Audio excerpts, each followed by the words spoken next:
demander de danser. C'est grave. Est-ce que tu as un abcès quelque part? Tu as le pied qui a mal? Est-ce que tu as la vie en toi? Oh, alléluia. Amen. Bien-aimé, ce matin, je suis tellement convaincu d'une chose que nous allons faire. Et nous allons danser. Aujourd'hui, nous sommes le 26 janvier, n'est-ce pas? Est-ce qu'il y a encore un dimanche qui reste avant que le mois ne finisse? Papa Edmond, tu peux me donner un peu d'argent chez toi? Nous allons mettre la main dans nos sacs. Nous allons apporter nos actions de grâce. Nous allons dire à Dieu merci pour le mois de janvier. Ça, c'est action de grâce différente de nos offrandes ordinaires. Prenez vos sacs. Prenez une bonne action de grâce. Deutéronome chapitre 16, du verset 16 à 18. Tu vas noter. Arrivé à la maison, tu vas lire.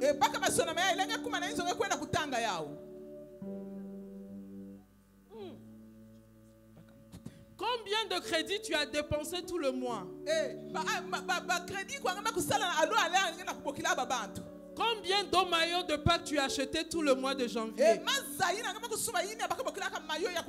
Combien est-ce que tu as dépensé pour ton transport durant le mois de janvier? Est-ce qu'il est arrivé que tu as acheté une ordonnance qui a dépassé 50 000? C'est parce que j'ai demandé qu'il m'a donné, ainsi moi-même là j'allais ajouter. Prends ton offrande d'action de grâce. Nous allons commencer par la rangée du milieu. Et nous allons danser, venir déposer à Dieu. Pour lui dire, mon Dieu, mon roi, merci. Tout à l'heure, nous nous sommes agenouillés, nous nous sommes prosternés, nous l'avons adoré. Mais là, il faut lui montrer une action. Les enfants, vous allez descendre. Les parents, si vous avez fait vos enfants là-bas, ne donnez pas les pièces aux enfants. Prenez un billet et donnez à vos enfants. Les enfants, descendez avec nous. Alléluia. Les enfants, descendez. Descendez ensemble. Les chantres, vous allez descendre, prendre vos offrandes. Et vous allez revenir chanter. Les protocoles, tout le monde. Tout le monde ce matin. Nous ne sommes pas un peuple ingrat. Nous sommes un peuple reconnaissant. Les instrumentistes, vous descendez. Prenez vos offrandes. Action de grâce. Pour dire à Dieu, nous sommes reconnaissants pour tout ce que tu as fait durant le mois de janvier. Oh! Bien-aimé, j'ai souffert d'une grippe. Les gens ont souffert de la grippe. Ils ne sont plus parmi les vivants. Prenez vos... Les enfants, descendez. Venez en bas. Vous déposez, vous remontez. Que Dieu vous bénisse. Que Dieu bénisse votre obéissance. Les enfants, tous, descendez. Les membres du protocole.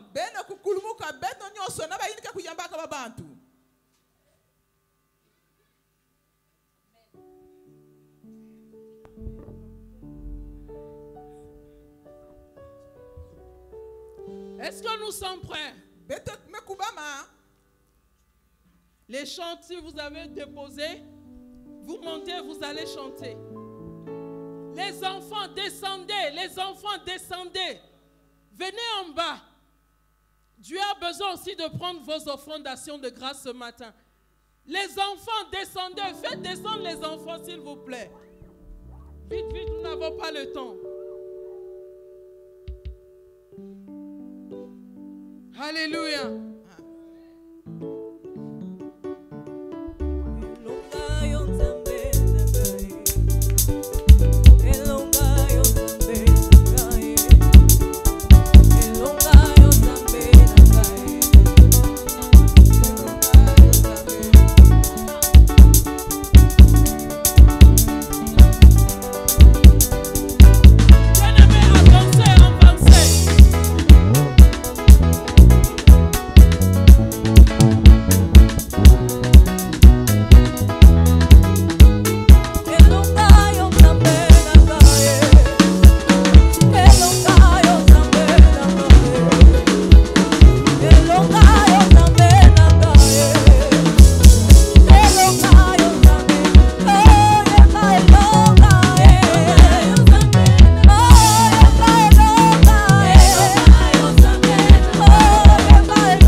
sommes là ce matin,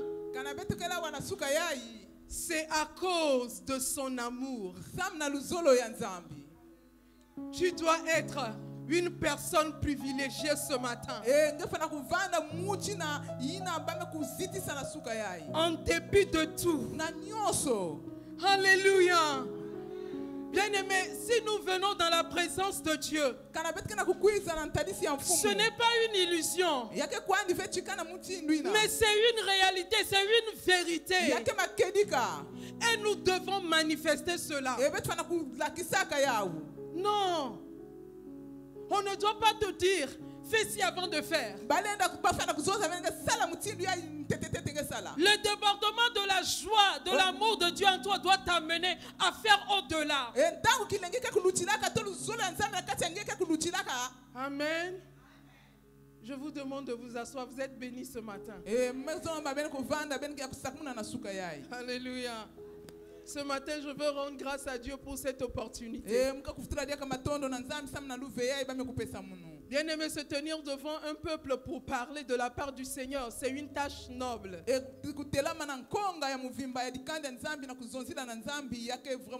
Mais également une grande responsabilité.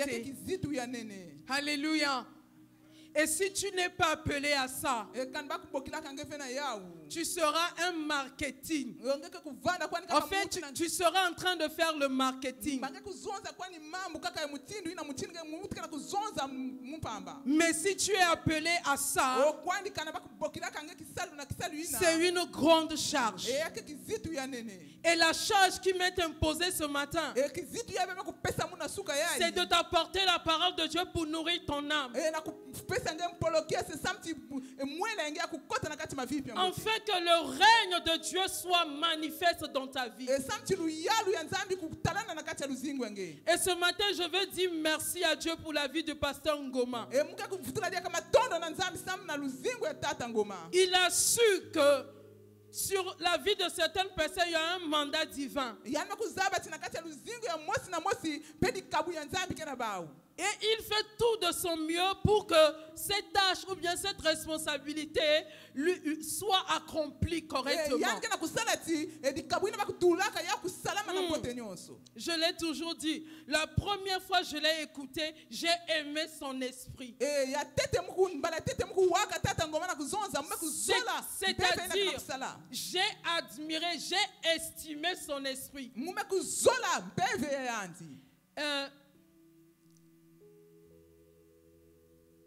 S'il y aura quelque chose à dire, papa, que Dieu vous bénisse. Si ce n'était pas qu'on l'appelait Papa Ago, moi je vais l'appeler Papé. Papé, pour moi, ça représente beaucoup. Ça dit que quand on voit dans un village, les grandes personnes sont des ressources dont le village a besoin. Alléluia.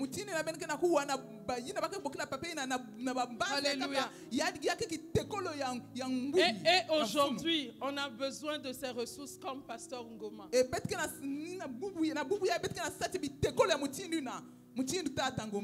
Alléluia. Maman Aline, que Dieu vous bénisse. Nous vous aimons. Alléluia. Amen. La dette que la parole de Dieu me demande d'avoir envers Maman Aline, c'est de l'aimer.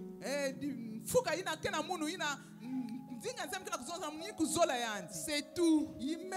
À chaque fois que je lui dirai Maman, we love you, ça veut dire que ma dette est en train d'être payée. Et en le disant, je vais réellement aussi l'aimer.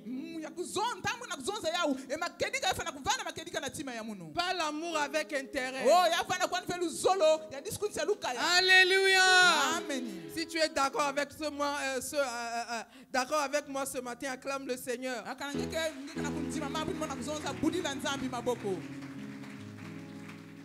Je veux également rendre grâce à Dieu pour la vie de pasteur Mwanda Mwanda et sa femme.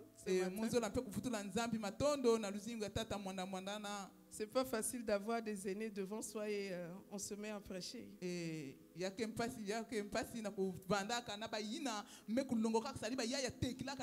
Alléluia. Le thème de notre prédication de ce matin c'est rompre avec une vie chrétienne dépourvue de puissance.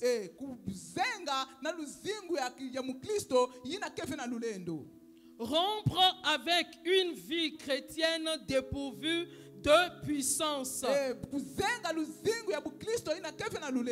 Aujourd'hui, le mot puissance est mal utilisé dans le corps de Christ à tel point que certaines personnes n'aiment plus l'utiliser.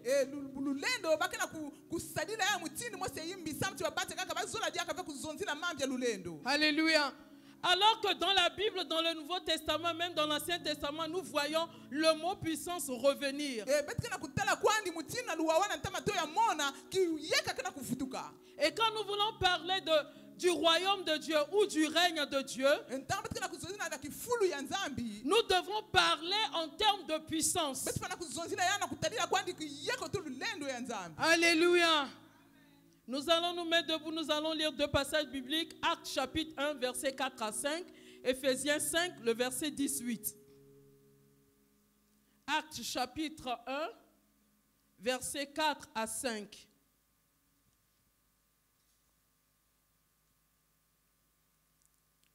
Comme il se trouvait avec eux, il leur recommanda de ne pas s'éloigner de Jérusalem, mais d'attendre ce que le Père avait promis. Ce que je vous ai annoncé, leur dit-il. Verset 5. Car Jean a baptisé d'eau, mais vous, dans peu de jours, vous serez baptisés du Saint-Esprit. Amen. Nous allons lire le deuxième passage vite. Éphésiens 5, verset 18. Ne vous enivrez pas de vin, c'est de la débauche. Soyez au contraire remplis de l'esprit. Amen. Nous acclamons la parole de Dieu.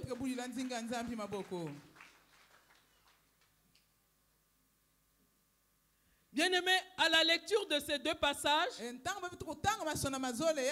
nous pouvons souligner que Jésus est en train de parler à ses disciples en ce qui concerne ce qui devait arriver. Pendant qu'il était encore avec eux.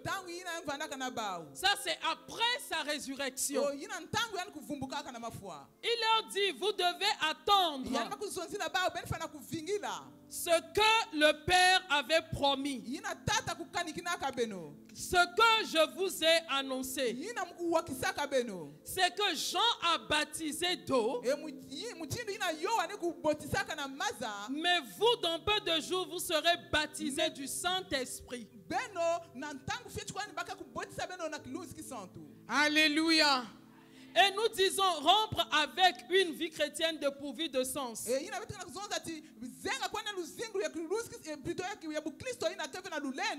La vie chrétienne commence par l'étape où Jean passe par le baptême.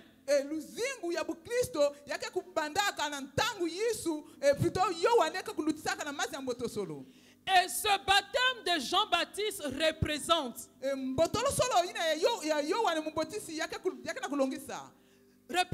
notre restauration. D'où nous pouvons dire, en Christ, ma vie est restaurée. La vie chrétienne commence par un engagement.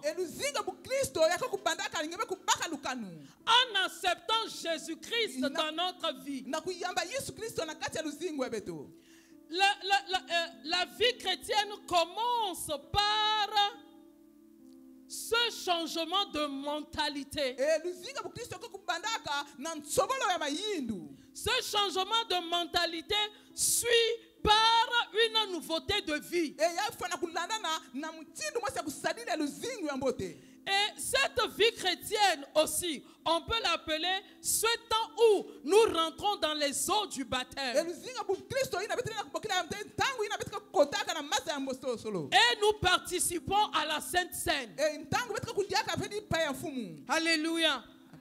Tout cela, c'est ce que nous pouvons appeler la vie chrétienne, ou le début de la vie chrétienne. Alléluia. Mais à ce niveau, c'est une collaboration qui se passe entre l'homme et Dieu. C'est Dieu qui attire l'homme à lui.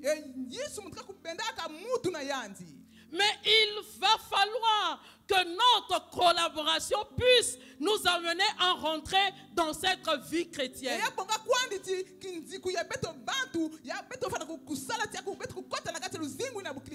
Alléluia. Amen.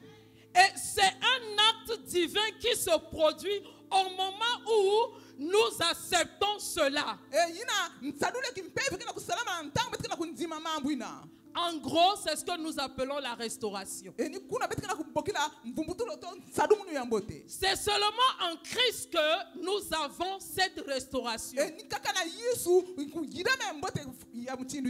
dehors de lui, on ne peut pas dire la restauration. Et quand Jean-Baptiste est venu, c'est ce qu'il a fait. Amen. Il a amené les gens à la repentance. Et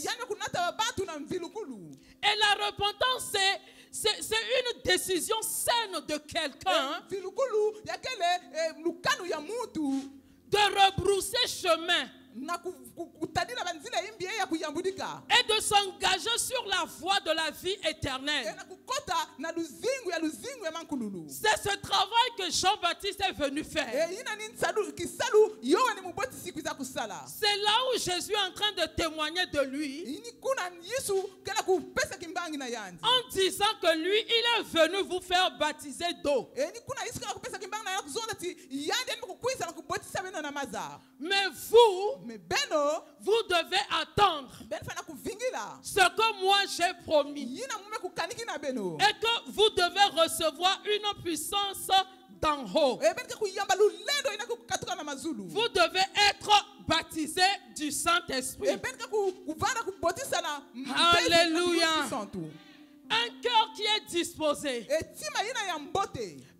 une pensée qui est disposée a droit de rentrer dans cette vie chrétienne. Ce n'est pas une obligation. C'est un choix volontaire. Alléluia. C'est là où on peut parler de la vie chrétienne. Alors nous allons comprendre ce matin, c'est quoi rompre? Rompre veut dire quoi? C'est faire cesser. C'est cesser de pratiquer quelque chose. Et quand nous voyons un peu loin en ce qui concerne les relations amicales, on veut rompre une relation qui n'a pas vraiment d'objectif ou de sens.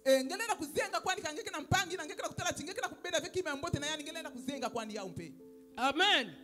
Alors ici nous voulons dire, cessons avec une vie chrétienne dépourvue de sens, ou bien cesser de pratiquer une vie dépourvue de puissance.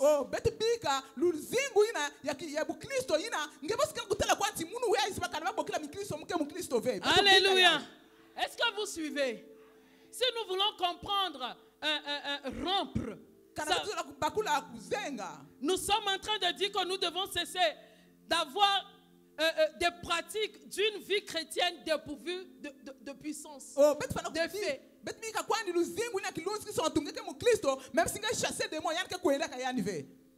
Alléluia. Alléluia. Vous comprenez? Une vie qui est dépourvue de puissance, c'est-à-dire une vie qui n'a pas de puissance. Mais la vie chrétienne à laquelle Jésus nous appelle, c'est une vie qui est pourvue de puissance. C'est une vie qui a la manifestation de la puissance. Alléluia. Mais ici, Jésus est en train d'amener ces sujets à comprendre que si vous avez quand même fait la première étape de la repentance, du baptême de Jean, mais il y a une étape plus importante qui vous attend. Et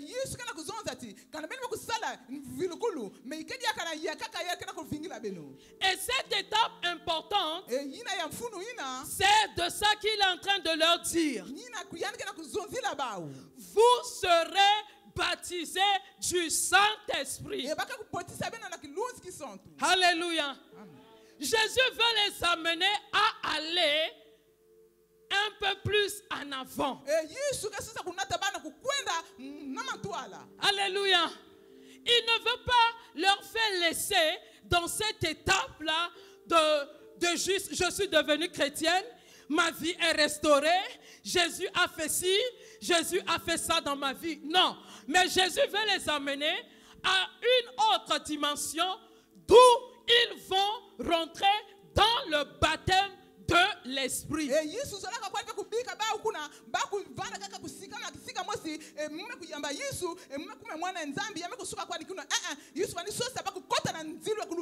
Alléluia. Il veut nous amener au-delà. Jésus ne veut pas seulement que ses disciples s'arrêtent à ce niveau. Il veut les amener à ce qu'ils soient remplis de la divinité parfaite. Alléluia. Cela est possible à quiconque croit en Jésus. Alléluia. Cela était donné de recevoir la plénitude de l'esprit dont Jésus parle.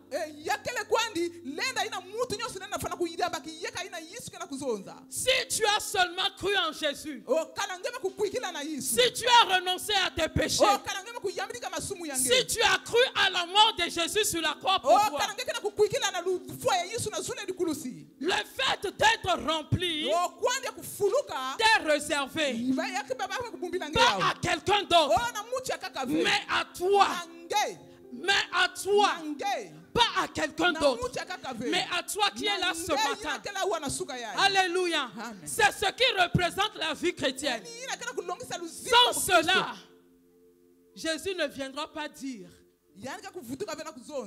vous devez attendre. Il sait que cette phase est importante. Alléluia. Mais pour en arriver là, nous devons nous consacrer.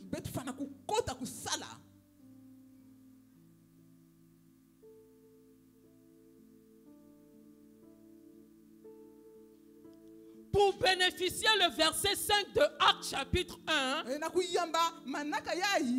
nous devons nous consacrer.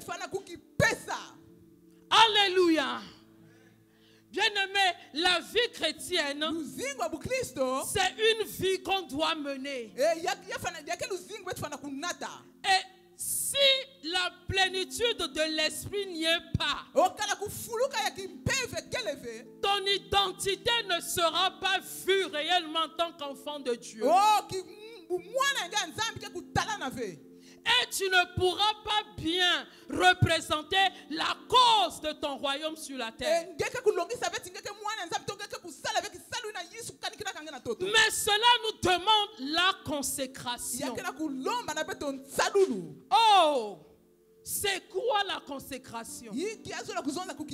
La consécration nous manque aujourd'hui. La consécration est devenue une perle rare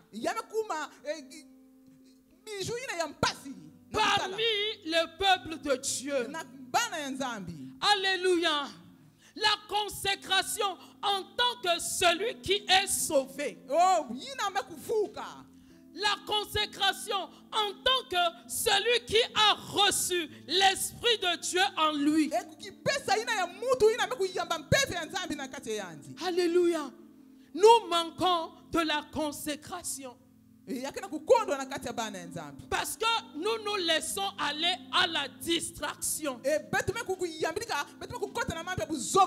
nous nous laissons aller à l'indiscipline.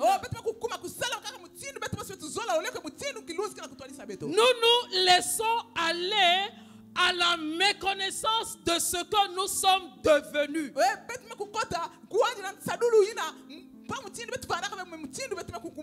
Alléluia. Et cela, nous le voyons dans notre façon de faire envers notre Seigneur. Alléluia. La consécration, ça veut dire quoi ici? C'est tout simplement le fait de nous dédier. Ce prêchoir qui est là est dédié pour la prédication. On ne peut plus utiliser ce prêchoir à autre chose. Ce prêchoir est là debout ici pour permettre à ce que quand quelqu'un vient prêcher, qu'il puisse bien accomplir sa tâche. De la même manière, les bœufs qui sont là sont dédiés pour la maison de Dieu. On les a consacrés. Alléluia. Aujourd'hui, nous avons du mal à dédier totalement notre vie à Jésus. C'est ce qui nous fait défaut. Et notre vie chrétienne est dépourvue de force. Notre vie chrétienne est dépourvue de vie divine. Nous sommes seulement au niveau, au standard d'avoir des bonnes paroles dans la bouche, mais dans le fond, il n'y a pas la vie.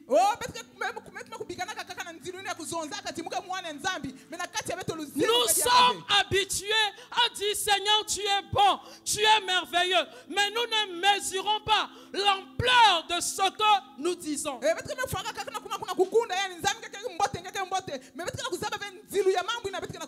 Alléluia.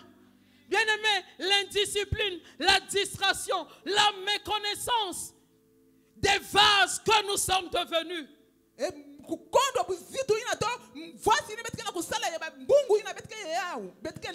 annule zéro notre consécration à Jésus.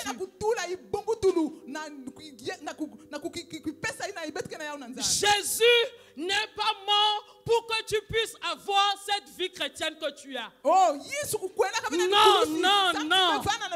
Il n'a pas versé son sang pour que tu puisses continuer à demeurer dans cette vie chrétienne. Non. Jésus a payé un prix cher. Il a payé un prix cher pour toi et pour moi. Pour que sur la terre, tu puisses bien le représenter. Mais cette représentation doit passer par la consécration. Alléluia. Bien-aimés, nous allons lire dans Exode le chapitre 40. Exode chapitre 40.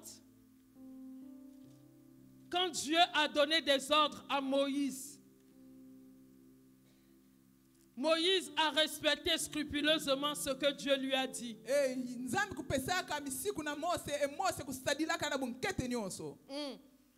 Exode 40, le verset 31 à 38. Exode 40, verset 30 à 38. Nous lisons à partir du verset 31. Moïse, Aaron et ses fils s'y lavèrent les mains et les pieds. Lorsqu'ils entrèrent dans la tente d'assignation et qu'ils s'approchèrent de l'autel, ils se lavèrent comme l'Éternel l'avait ordonné à Moïse. Il dressa le parvis autour du tabernacle et de l'autel, et il mit le rideau à la porte du parvis. Ce fut ainsi que Moïse acheva l'ouvrage. Verset 34. Alors, la nuée couvrit la tente d'assignation, et la gloire de l'Éternel remplit le tabernacle. Moïse ne pouvait pas entrer dans la tente d'assignation parce que la nuée restait dessus et que la gloire de l'Éternel remplissait le tabernacle. Aussi longtemps que durait leur marche, les enfants d'Israël partaient quand la nuée s'élevait de dessus le tabernacle. Et quand la nuée ne s'élevait pas, ils ne partaient pas jusqu'à ce qu'elle s'élevât. La nuée de l'Éternel était de jour sur le tabernacle et de nuit. Et il y avait un feu aux yeux de toute la maison d'Israël pendant toute leur marche. Amen.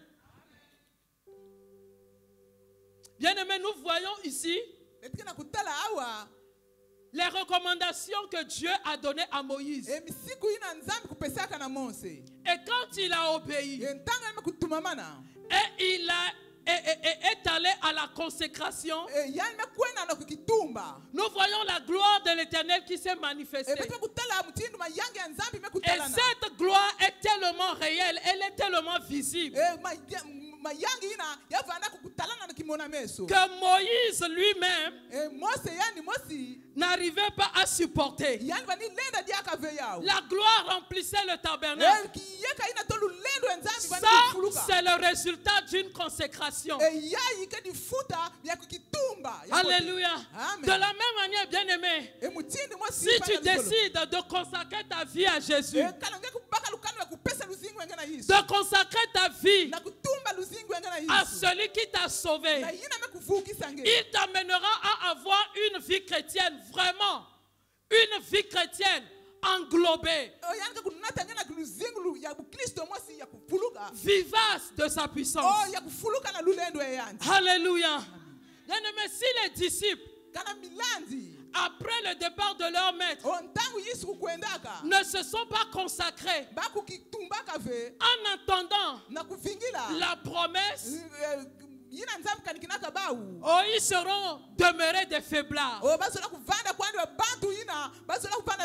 Mais cela n'a pas été leur cas. Ils se sont laissés. Ils se sont donnés à la consécration. Après que leur maître a été enlevé. Et si nous voyons la personne de Jésus, pendant qu'il est venu sur la terre accomplir son ministère, alléluia, il est passé par les eaux du baptême. D'abord, sa naissance a été par l'esprit. Alléluia. Il est passé par les eaux du baptême. Après les eaux du baptême, quand il est sorti, qu'est-ce qui s'est passé? Le Saint-Esprit est descendu sur lui. Il a reçu la plénitude de l'Esprit. Et l'Esprit l'a amené dans le désert. Ce qui montre sa consécration au Père. Alléluia. Bien-aimé, c'est ce que Dieu veut de nous. Alléluia. Dieu veut notre consécration. Dieu veut notre consécration. En sorte que nous puissions vivre une vie chrétienne pleine de puissance. Alléluia. Lisons Luc chapitre 24. Là, on peut nous donner cela dans la version Parole vivante.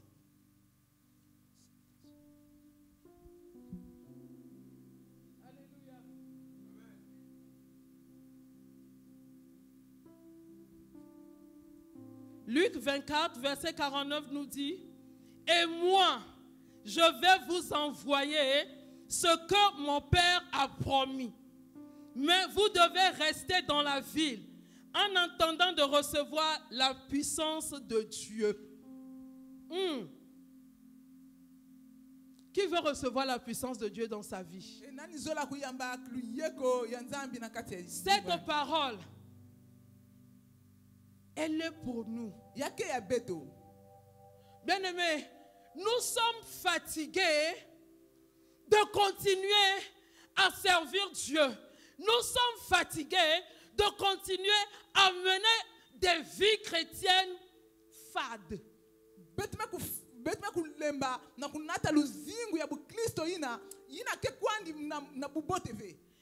regardez cette belle promesse que Jésus nous fait. Oh, bien-aimé, est-ce que tu es satisfaite de ta vie chrétienne. Alléluia. Moi, je ne suis pas satisfaite. Je ne suis pas satisfaite. Parce qu'en lisant ces paroles, je vois une promesse, une vie plus valeureuse que celle que nous avions avant de le rencontrer. Alléluia. Amen.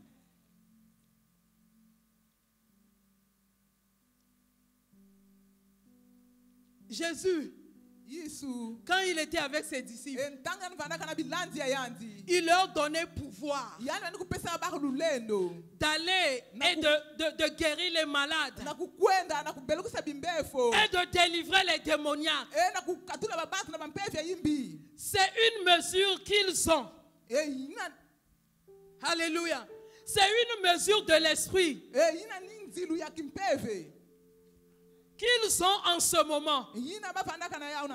Mais Jésus, en leur demandant de rester jusqu'à ce qu'ils reçoivent la puissance, il voulait leur dire ceci. Pendant que je suis là, vous avez une demi-mesure.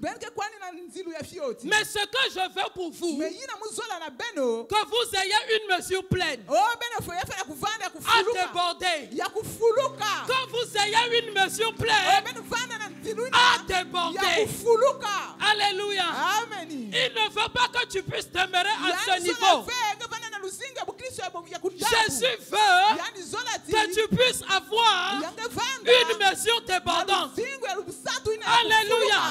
Si tu n'aspires pas à ça, tu n'es pas le bienvenu dans le royaume céleste. Parce que facilement le monde peut te rattraper. Mais quand tu as une mesure pleine, selon ce que la parole de Dieu dit, tu imposeras les mains aux malades. Les malades seront guéris. N'avons-nous pas des fous autour de nous? N'avons-nous pas des cas critiques autour de nous? Jusqu'à quand tu vas demeurer en demi-mesure? Ce que Jésus veut pour toi, c'est le débordement. C'est le débordement de l'esprit. C'est le débordement de l'esprit. C'est la plénitude de l'esprit. Alléluia. Quand on dit immerger, quand on dit baptiser, c'est plonger dedans. Plonger dedans. Je n'ai pas un gros verre. Sinon, j'allais prendre un verre plus gros que ça. Le désir de Jésus pour toi est que tu sois immergé. Ton âme, ton esprit, ton corps soit enveloppé par la puissance d'en haut. C'est lui-même qui en a parlé. Ce n'est pas moi qui l'invente. Aujourd'hui, notre vie chrétienne est dépourvue. Elle est dépourvue. Ce n'est pas la joie. Elle est dépourvue. Et Dieu veut nous amener à ce que nous ayons la plénitude. Alléluia. Bien-aimés, si nous mettons une marmite au feu, nous mettons l'eau. Nous voulons avoir de l'eau bouillante. Mais dans un premier temps, qu'est-ce que vous constatez? L'eau chauffe, non? Quand l'eau chauffe, vous voyez monter des ébullitions. Mais ça ne bout pas encore. N'est-ce pas le cas? N'est-ce pas? Est-ce que vous remarquez cela? Après que tu es passé par la phase de Jean-Baptiste, en donnant ta vie à Jésus, tu as reçu l'esprit. C'est ça, le niveau de cette eau qui est dans la marmite qui veut bouillir. L'eau là, elle est chaude. Alléluia. Est-ce que ta vie, elle est chaude? Est-ce que ta vie spirituelle, ta vie qui a été renouvelée, Est-ce qu'elle est à cette étape? Est-ce qu'elle est? Mais Jésus veut que tu puisses arriver au niveau où l'eau va bouillir. Alléluia. Quand l'eau bout, est-ce que c'est facile de mettre la main dedans? C'est ce que Dieu veut de ta vie. C'est comme ça Dieu veut que ta vie chrétienne soit. Alléluia. Il savait que les disciples ont une demi-mesure. Et il ne voulait pas les laisser. Parce que la mission qui les attendait, c'est une mission de confrontation de puissance. Bien-aimé, tu es facilement atteint. Tu es facilement atteint. Parce que quand tu arrives sur le terrain de la confrontation,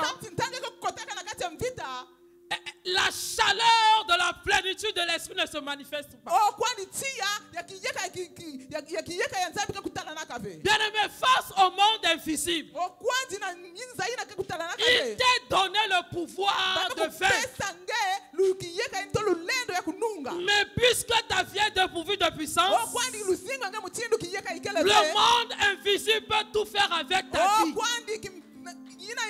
C'est ce que nous vivons tous les jours en tant que des chrétiens. Le monde n'a plus peur de notre Dieu. Comment se fait-il? Jésus, ayant reçu la plénitude, quand il arrive dans le temple, c'est un démon, un démoniaque qui a commencé à crier. Alléluia. Le démoniaque lui-même a commencé à crier. Et toi, fils de Dieu, tu es venu pour nous troubler. Pourquoi? Parce que devant le monde invisible, la plénitude de l'esprit, la gloire brille. Ça brille. Bien-aimé, tu ne dois pas rester satisfait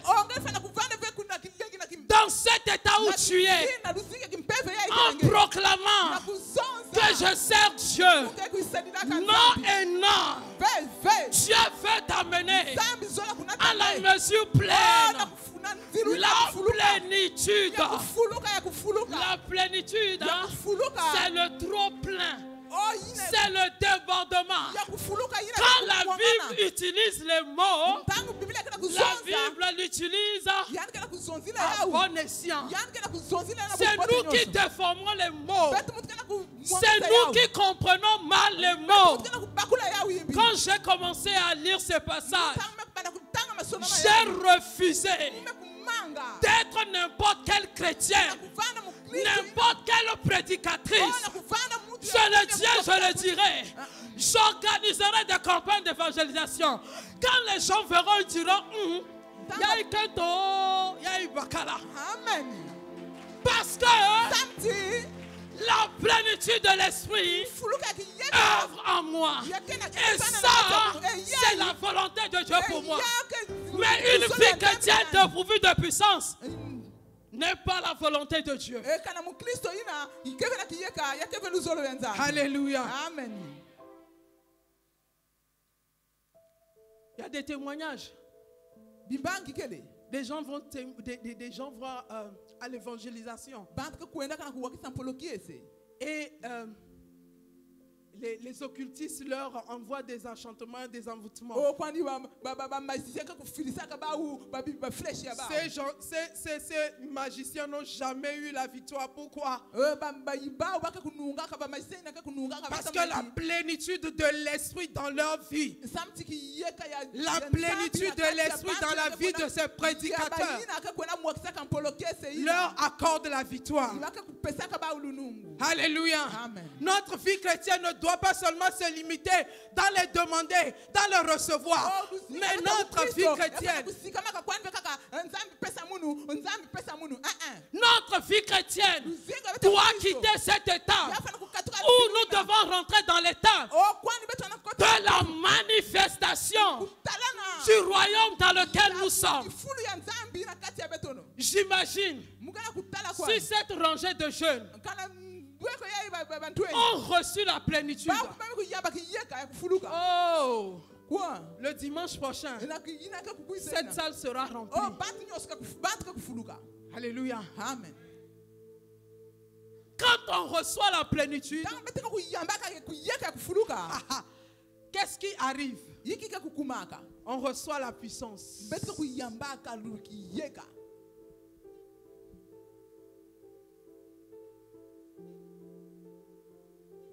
Vous permettez? Quand mes cheveux seront en débrayade, là, vous n'allez pas suivre la prédication. Vous allez seulement rester à regarder les cheveux de Maman Rachel. Acclame le Seigneur pour ma vie.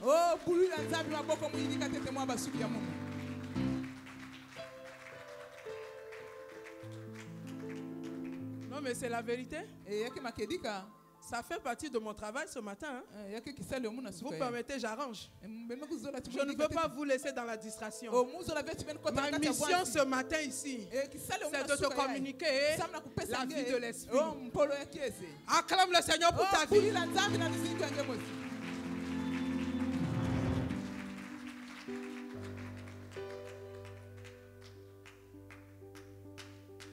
En tant que princesse de Dieu, je dois me faire belle. N'est-ce pas? Alléluia. Je continue. Je ne suis pas perdu, je suis dans ma lignée. Alléluia. Bien-aimé, la plénitude de l'esprit nous amène à être des participants du royaume. C'est-à-dire, nous nous accordons avec Dieu. Et nous déclarons la mort de certaines choses et la mort viendra. Nous nous accordons avec le Très-Haut. Et nous appelons à l'existence les choses qui n'existent pas. Nous ne sommes pas. Dieu ne veut pas nous laisser dans cette demi-mesure. Toujours comme des pleurnichards et des pleurnichards. Non, non, non. Le niveau que Jésus veut nous voir sur la terre, c'est que nous soyons des participants. Oh, bien-aimé, est-ce que tu sais que avec la plénitude de l'Esprit de Dieu dans ta vie, dans ce cas, dans cette avenue-là, tu peux déclarer dans 2 ans, dans 1 année, toi tu veux ça va arriver. Tu es maintenant co-créateur avec le ciel. Est-ce le cas? Est-ce le cas dans nos vies? Non.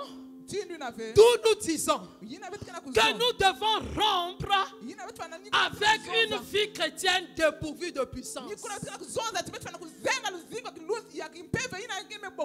Mais la bonne nouvelle est que Dieu nous a promis. Jésus, notre maître, nous a promis la plénitude. Alléluia. Alléluia. Amen. Quand tu reçois la puissance, selon la parole de Dieu, cette puissance te donne la capacité de témoigner Jésus-Christ. Ce n'est pas le témoignage que tout le monde fait aujourd'hui dans les coins de rue, non. Le témoignage qui amène un clochard de se retrouver et de dire non, il faut que je change de vie.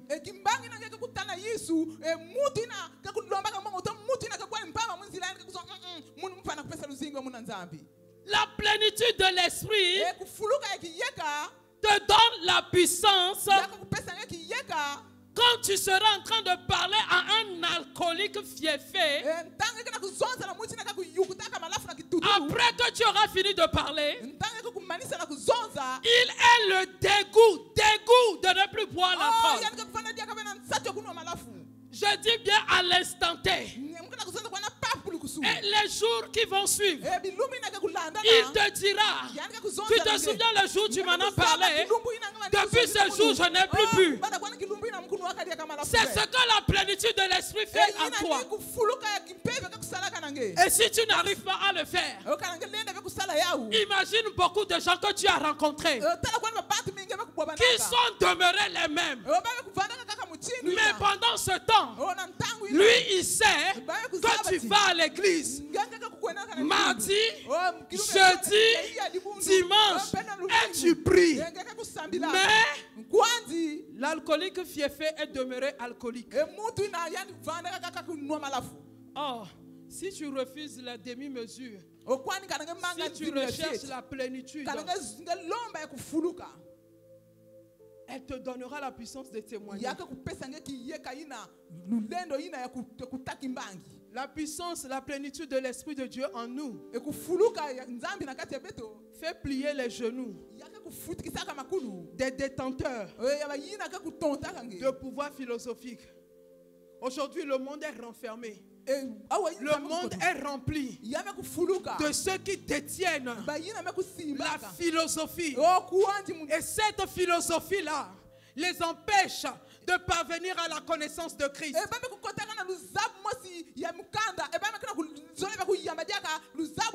Leur idéologie est devenue une confrontation.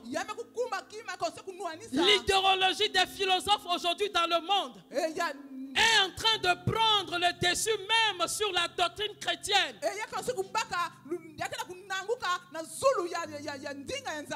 Aujourd'hui, on est en train de nous enseigner tout et de tout. Mais si tu n'es pas dans la plénitude de l'esprit, tu vas croire tout comme vérité. Mais ce ne sont pas des vérités. C'est des discours persuasifs qui vont te dérober de ta finalité. Mais la plénitude de l'Esprit de Dieu en toi, en te retrouvant devant ces philosophies, non, tu sauras que ça, mon devoir, c'est de les amener à plier genoux devant le Seigneur des Seigneurs. Alléluia. Amen. Ayant la plénitude de l'esprit en nous, oui, nous sommes libérés d'une vie chrétienne de pouvoir de puissance. Elle nous rend vigoureuses. La plénitude de l'esprit en nous nous rend vigoureuses. Vigoureuse, la vitalité quoi. Mais cette vitalité ne vient pas de la force physique. Il y a d'autres, naturellement parlant, ils ont une force physique. Ils peuvent se déployer à tout faire. Nous ne parlons pas de ça. Mais nous parlons de cette vitalité. Mais nous parlons de du zèle pour le royaume de Dieu. Le cœur qui brûle pour les intérêts du royaume. Le cœur qui ne se fatigue pas pour le royaume de Dieu. 9% des demandes pour le royaume, 1% des demandes pour des choses terrestres. Alléluia. Quand tu ressens la plénitude de l'esprit bien-aimé, cela te donne la vitalité. Et ce que cette vitalité produit est que tes besoins terrestres sont moindres. Tes besoins terrestres n'ont plus de valeur. Quand bien même que tu seras dans le manquement. Mais le besoin terrestre te prendra plus le dessus. Est-ce le cas dans nos vies? Est-ce le cas dans nos vies? Oui, cela montre que nos vies chrétiennes sont dépourvues de puissance. Alléluia. Oh, bien-aimé, nous avons de bels exemples dans la Bible. L'exemple de Philippe. Oh, bien-aimé, en lisant l'exemple de Philippe. Non, j'ai été dépassé. J'ai dit, Seigneur, Saint-Esprit, si par ta plénitude dans la vie de ce serviteur, ce que tu as fait dans sa vie, oui, tu pourras le faire aussi dans notre vie. Ceux qui sont remplis de l'Esprit de Dieu ne sont pas des raisonneurs. Ne sont pas des raisonneurs. Mais ce sont des gens qui se lèvent dans l'obéissance, qui se déploient jour et nuit pour obéir au maître. Il est difficile pour quelqu'un qui est rempli de l'esprit à s'asseoir dans l'église, les bras croisés, en train de murmurer, en train de critiquer. Il est difficile pour quelqu'un qui est rempli, quelqu'un qui vit la plénitude, de rester dans l'église sans être un pilier. Nous avons trop de catapillars. Oui, nous avons trop de catapillars dans l'église. Au lieu de l'avancement de l'église, nous voyons le recul. Parce que nous ne sommes pas dans la plénitude de l'esprit. Au lieu d'être des piliers, nous sommes devenus des catapillars. Mais à partir d'aujourd'hui, la parole de Dieu va changer nos cœurs, va changer notre mentalité, afin que nous vivions notre vie chrétienne avec puissance. Alléluia. Amen. Selon Luc chapitre 4, le verset 18, il y a une bonne déclaration là-bas, bien aimé. Cette déclaration, elle est juste un pas que nous devons suivre. Alléluia. Amen. Quand Jésus a dit, Luc 4, verset 18, est-ce que nous pouvons le lire dans la version...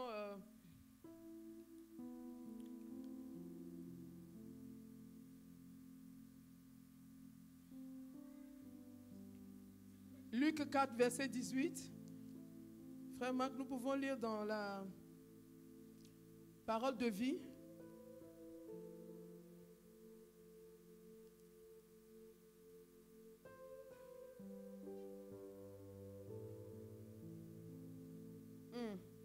C'est bon? Luc 4, verset 18. Bien-aimés, suivez la lecture. L'Esprit du Seigneur est sur moi. Oui, il m'a choisi pour apporter la bonne nouvelle aux pauvres. Il m'a envoyé pour annoncer aux prisonniers, vous êtes libres. Et aux aveugles, vous verrez clair de nouveau. Il m'a envoyé pour libérer ceux qui ne peuvent pas se défendre. Oui, on peut continuer. Verset 19, c'est possible? Alléluia. Un homme de Dieu, un homme oint de Dieu a dit ceci, que selon Luc 4, le verset 18, pour nous aujourd'hui, en tant qu'église, en tant que chrétiens, c'est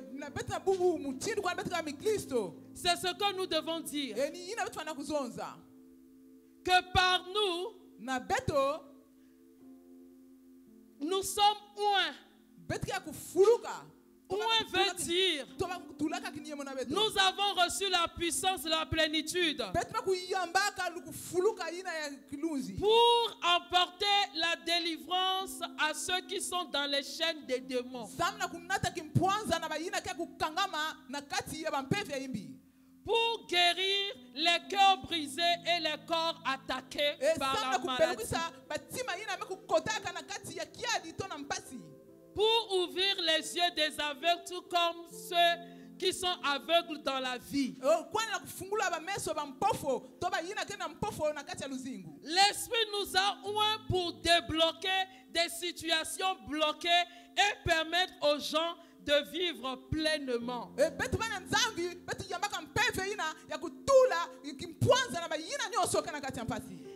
de réactiver l'année de grâce proclamée par le Seigneur, une période de restauration où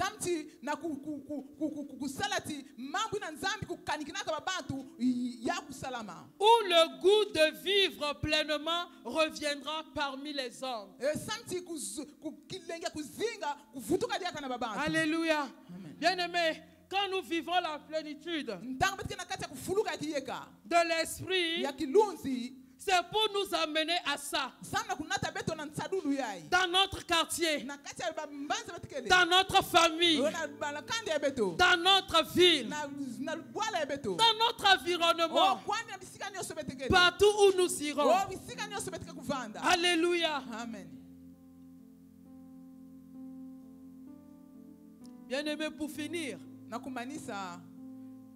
je veux dire ce matin, l'Église manque des dons de l'Esprit aujourd'hui. Les dons ne sont plus manifestes. Or que dans 1 Corinthiens chapitre 12, du verset 8 à 11, il y a toute une liste des dons de l'Esprit là-bas. Les dons de l'Esprit aujourd'hui ne sont plus manifestes dans l'Église. Parce que la place que nous devons donner à la plénitude de l'Esprit dans notre vie n'est plus. Et nous sommes malmenés par des prophéties, par des songes et des visions, par des esprits séducteurs. Mais si nous nous considérons en tant qu'Église, en tant que chrétiens, faisant partie du royaume, et selon la promesse que Jésus a faite, notre décision ce matin, c'est de désirer la plénitude de l'Esprit, en sorte que nous puissions avoir une vie qui est débarrassée totalement. Débarrassée totalement de l'impuissance. Alléluia. Amen. Je crois que ce matin, Dieu t'a parlé. Ce n'est pas moi, mais Dieu t'a parlé ce matin. Il sait que notre vie a besoin de la plénitude de l'Esprit. Et en tant qu'Église, il est donné à l'Église de voir la sagesse infiniment variée de Dieu. Mais cela est possible au travers de la plénitude de l'Esprit. Alléluia. Est-ce que ce matin nous pouvons nous lever?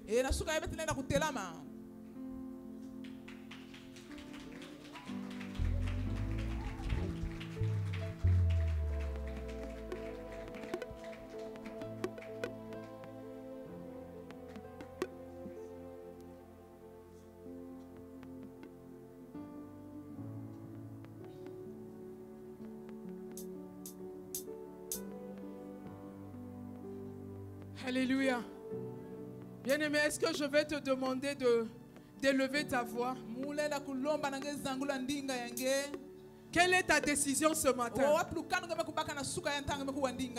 Nous sommes encore au début de l'année. Tel que tu as passé l'année 2019, Dieu ne veut plus que tu sois continuellement toujours vaincu.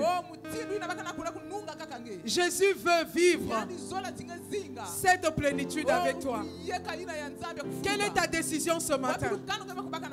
C'est par rapport à cela que tu vas élever ta voix pour prier. Bien-aimé, il se pourrait que tu as reçu la plénitude. Même tu as parlé en langue. Tu avais des visions et des songes qui viennent de Dieu. Mais aujourd'hui, ce n'est plus le cas. Bien-aimé, si tu es dans cet état, il te faut tout simplement de revenir à Dieu. Mais si tu n'as jamais vécu la plénitude de l'Esprit, élève ta voix maintenant et parle à Dieu. Après avoir écouté ses paroles. Alléluia. Parle à Dieu ce matin, bien-aimé. Parle à Dieu ce matin. Parle à Dieu ce matin par rapport à ton cas, par rapport à ta position. Alléluia. J'accomplirai ma destinée, rien ne pourra m'arrêter.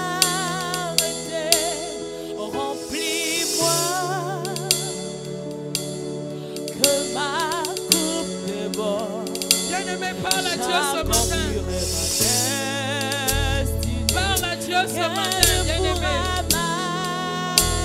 Remplis-moi, que ma coupe déborde, j'accomplirai. Rien ne pourra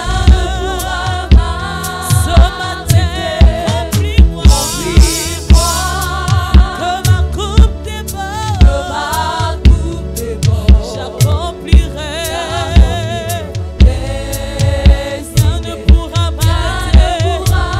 Esprit de Dieu, remplis-moi,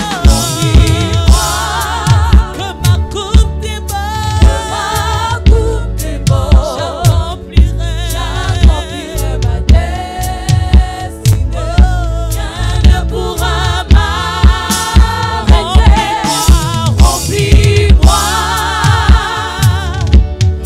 que ma coupe déborde, j'accomplirai ma destinée. Rien ne pourra m'arrêter. Remplis-moi, que ma coupe déborde, j'accomplirai. Rien ne pourra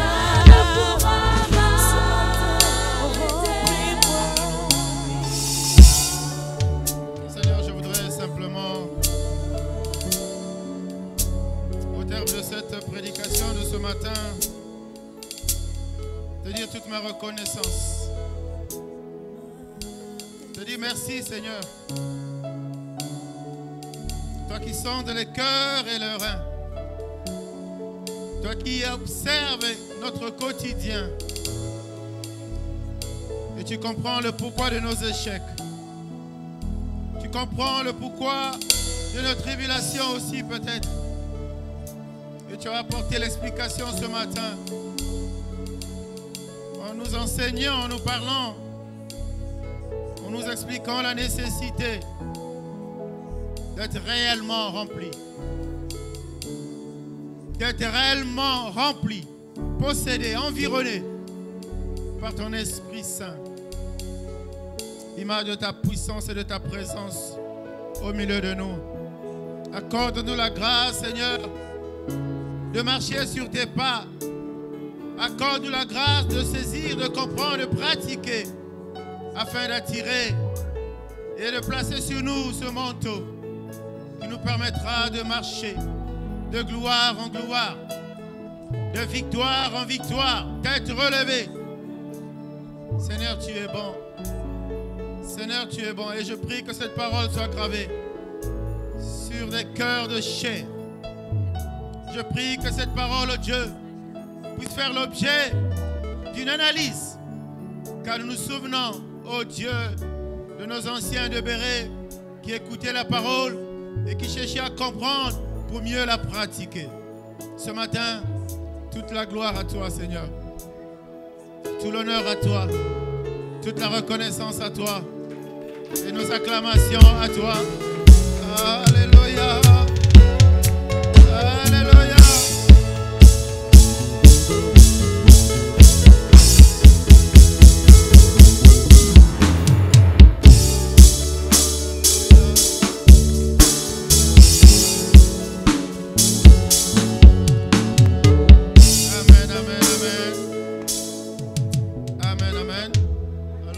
Nous voulons nous asseoir dans la présence de Dieu. Avant que la com ne monte, juste rendre grâce à Dieu pour l'instrument qu'il a utilisé ce matin. Amen. Amen, amen. Dieu nous a inspirés pour placer des cellules de maison. Dieu nous a donné des prières en semaine, des réunions de prière en semaine. Si la chose qui est enfuie en toi sort, tu le serviras là où Dieu veut que tu le serves. Est-ce que je parle à quelqu'un, bien aimé? Amen, amen. Voilà, nous bénissons Dieu pour le message. Il est important de rompre. De rompre. Ça veut dire que nous sommes comme dans des habitudes d'une vie chrétienne classique. Mais il faut rompre avec ces habitudes pour entrer dans une autre dimension de notre foi qui attire les grâces de Dieu et les faveurs de Dieu dans nos vies. Amen, amen, amen. Voilà, donc je crois que le message a été clair, en français facile. À chacun de méditer et de prendre ce qui a été réservé pour toi. Ce que Dieu a voulu que tu écoutes ce matin pour que tu puisses avancer vers ta destinée. Amen, amen. Est-ce qu'on peut encore bénir Dieu avec nos acclamations? Alors, je voulais juste repréciser, donner quelques informations. La première information, enfin, la première, pas une information, c'est un constat que je fais, c'est qui me choque un peu quand même. C'est curieux, aujourd'hui on vient à l'église pour la forme. Mais bien aimé, dès qu'on met pied dans une église, on doit changer d'attitude. Je vois des gens, les temples, les chrétiens, les chantres commencent l'adoration. Non, non, non. Je ne sais pas si c'est des voix qu'on admire, non, bien aimé. Quand on est à l'église, on vient pour adorer Dieu. On vient pour louer Dieu. Je vous ai toujours dit que les dimanches, on peut venir ici de 9h à 11h30, louange, adoration. À la fin, on dit Amen, Amen, on va à la maison. Qu'est-ce que tu auras gagné si tu continues à avoir cette attitude de regarder simplement les autres? Il n'y a pas de cantiques spécifiques. C'est vrai que c'est une responsabilité d'un modérateur, d'une modératrice, d'emmener le peuple dans cette atmosphère. C'est là l'important de cette fonction qu'on exerce dans la maison de Dieu. Préparer le peuple à mener, c'est important. Mais aussi, il faut que tu prennes la décision d'être prêt, si tu veux bien. On ne vient pas à l'église pour écouter le message uniquement. Si c'est ça ta pensée, c'est comme pour dire que ton problème ne peut être réglé qu'après une délivrance. Non, c'est faux. C'est faux, bien-aimé. Changeons d'habitude. Quand tu viens à l'église, c'est pour adorer. Si ta voix ne s'élève pas, celle de ton voisin ne s'élèvera pas. Si ta voix s'élève, ton voisin va se gêner et finira par prier aussi. À gauche, on prie. À droite, on prie. Mais il n'y a que moi qui ne prie pas. Il est obligé, dans un premier temps, d'une manière intelligible, avec la tête, avec l'intelligence. Mais après, il va se connecter, bien-aimé. Mais toi, tu n'adores pas, tu regardes les autres. Tu regardes, la soeur la chante bien. Celui qui joue la guitare la joue bien. Non, on n'est pas là pour ça. Ta délivrance, la résolution de ton problème ne surviendra pas quand tu auras le message. C'est faux. Pas toujours. C'est faux. Oui, dans le message, tu peux trouver la réponse à une préoccupation spirituelle. Mais elle peut aussi arriver dès l'instant que tu as mis pied dans le tabernacle de Dieu, dès l'instant que tu as commencé à l'élever, tu as commencé à le louer, tu as commencé à faire ce qu'il veut que tu fasses pendant que tu es là. Est-ce qu'on se comprend, bien aimé? Il y a des choses, on ne force pas, mais on le fait. Parce que ça doit se faire. Et j'ai dit que l'adoration, c'est comme un avion qui prend l'envol, qui est en bout de piste, qui s'apprête à décoller. C'est comme ça. Mais ça, c'est toi qui le fais. Ce n'est pas le conducteur de la réunion, ce n'est pas les chantres. Tout ce que nous faisons là, c'est juste pour assaisonner. Mais sinon, ce n'est pas à cause de la chanson qu'on adore Dieu. Dis-moi Amen, bien-aimé. Amen, Amen, Amen. Moi, je tenais parce que le culte a commencé, j'ai regardé, je dis waouh. Je ne sais pas qu'est-ce qu'il faut faire, qu'est-ce qu'il faut dire, comment enseigner pour que nous puissions comprendre la nécessité, l'importance, même l'obligation d'un chrétien d'adorer Dieu. Parce que là, dans l'adoration, quand elle est bien, cette adoration t'élève obligatoirement. Et si elle t'élève, ça veut dire qu'elle te rapproche davantage de Dieu. Elle te connecte de Dieu. Elle te connecte à Dieu. Et si elle te connecte à Dieu, bien-aimé, qu'est-ce que Dieu ne peut pas faire pour toi? Qu'est-ce que Dieu ne peut pas te donner? Amen, amen. Amen, amen. J'espère qu'on s'est compris. Alors, la deuxième information, ça c'est une information, nous l'avions déjà annoncé la dernière fois, c'est notre séminaire. Amen. Nous allons communiquer déjà, dans la semaine, nous allons communiquer les invitations, les flyers, nous allons nous organiser. Je vais me prendre quelques jours de consultation dans la semaine de façon que nous puissions publier la petite structure qui va gérer ce séminaire-là. Amen, amen. Alors, c'est à nous de jouer notre partition maintenant, là, de nous préparer à cet événement. J'ai annoncé, la dernière fois, nous aurons dans ce séminaire là pratiquement la semaine, on commence mardi. Le 25 février, ça prend fin le 1er mars. Et l'après-midi du 1er mars, nous avons un grand concert, une grande célébration en l'honneur de Dieu. Parce que nous aurons au milieu de nous des frères qui vraiment ont la chose avec eux. Des frères qui ont cette grâce, qui ont ce don. Et nous allons saisir cette opportunité. Donc préparons-nous. La troisième information, c'est que nous allons bousculer un peu notre programme des activités de l'église pendant la période scolaire. Dis-moi Amen. Dis-moi Amen. Donc dorénavant, la période scolaire, le dernier samedi, les jeunes auront une seule rencontre le dernier samedi du mois. Et ça sera un culte. Amen. Les jeunes vont s'organiser. Ça va être un culte avec invitation de leurs amis à eux, de tout ce qu'ils veulent, mais un culte de la jeunesse. Une fois le mois pendant la période scolaire. Est-ce qu'on se comprend, bien-aimé? Est-ce qu'on se comprend, bien-aimés? Les jeunes auront le dernier samedi du mois. Une fois le mois, il y aura réunion de jeunes. Parce qu'il ne sert à rien de venir tous les samedis et qu'il n'y a personne. Je peux comprendre. Il y a l'école, il y a les TD, il y a plein d'histoires. Mais au moins, les jeunes vont essayer de faire un programme. De façon que le dernier samedi du mois, ici, au moins, c'est samedi après-midi, je consacre ça à Dieu. Mais je dis que ça va être un culte de la jeunesse. Amen, amen. Voilà, les détails, vous allez vous-même arranger. L'information est là à votre disposition. On va faire pareil pour les jeunes. Dans le deuxième samedi du mois, ce sont les mamans qui vont se retrouver. Est-ce qu'on est ensemble? Le deuxième samedi du mois. Ces modifications arrivent parce que, par la grâce de Dieu, il y a des gens qui sont là qui peuvent se lever pour servir le Seigneur. Le pasteur n'est pas l'homme à tout faire. Non. Il ne connaît pas tout. Amen. Hein? Voilà, nous pouvons commencer à ce qui m'embête, ce qui m'agace, c'est juste toujours les écodimes. Mais par la grâce de Dieu, nous allons rapidement trouver une solution pour les enfants. Donc, le deuxième samedi du mois, ce sont les mamans. Le troisième samedi du mois, ce sont les papas. Et le quatrième samedi du mois, ce sont les jeunes. Donc, chaque catégorie sociale aura une réunion par mois. On dort bien sûr notre culte de mardi, notre culte de jeudi et notre culte d'action de grâce de dimanche. Est-ce que c'est clair, bien-aimé? Amen, amen. Non, je verrai comment tu vas manquer encore aux réunions. Ah, c'est chargé, Non, non. Deuxième samedi, donc le premier samedi du mois est libre. Le deuxième samedi du mois, j'ai dit les mamans. Le troisième samedi du mois, les papas. Le quatrième samedi du mois, les jeunes. Donc j'aime bien les femmes, les hommes et les jeunes. Amen, amen. Voilà, donc on va s'organiser. Chaque groupe va s'organiser. Ce n'est pas l'histoire du pasteur. Il y a des orientations, ok, d'accord, mais ce n'est pas une histoire du pasteur. Chacun doit se lever pour servir Dieu. Amen. Hein? Enfin, la dernière, pour ne pas monopoliser la parole, là on a déjà débordé. Ce n'est pas la faute de la prédicatrice, on a commencé en retard. Amen.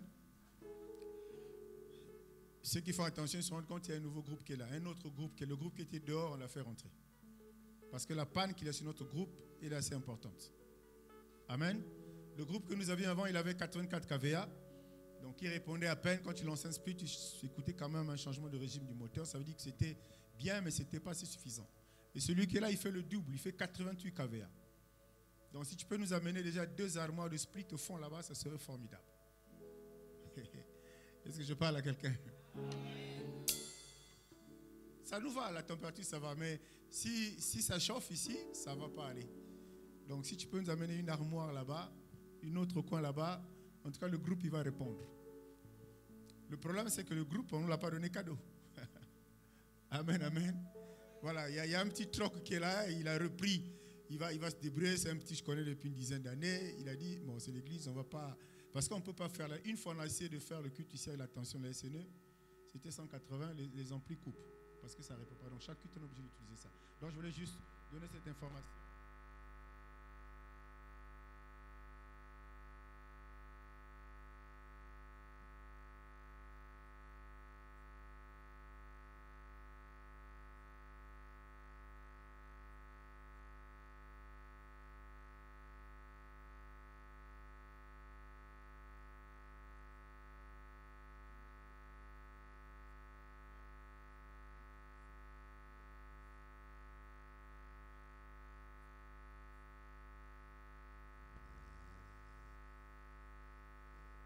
Tous les jeunes sont priés de rester à la fin du culte. Ne soyez pas pressés, les jeunes. Nous sommes arrivés au terme de notre culte d'action de grâce de ce matin. Nous vous prions de vous lever pour la clôture. Nous tenons main dans la main pour recommander notre nation entre les mains de l'Éternel.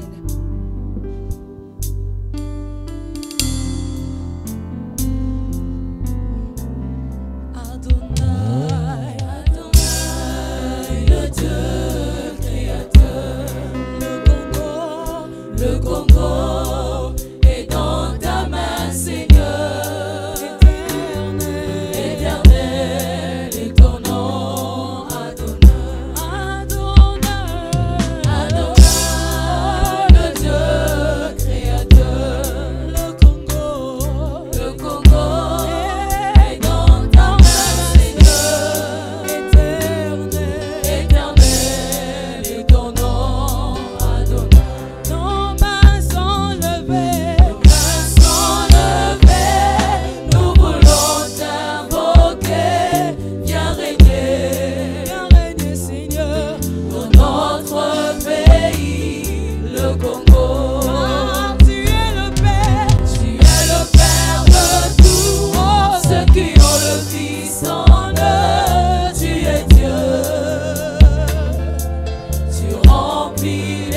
Dieu Adonai. D'un cœur reconnaissant, élève la voix et recommande la nation entre les mains de l'Éternel. Merci Seigneur pour notre nation bénie. Merci Seigneur pour la richesse que nous comble par ta magnifique main et par ta magnifique présence qui nous entoure. Merci Seigneur pour la paix. Merci pour la tranquillité. Merci pour le contrôle que tu as de cette nation, oh Dieu.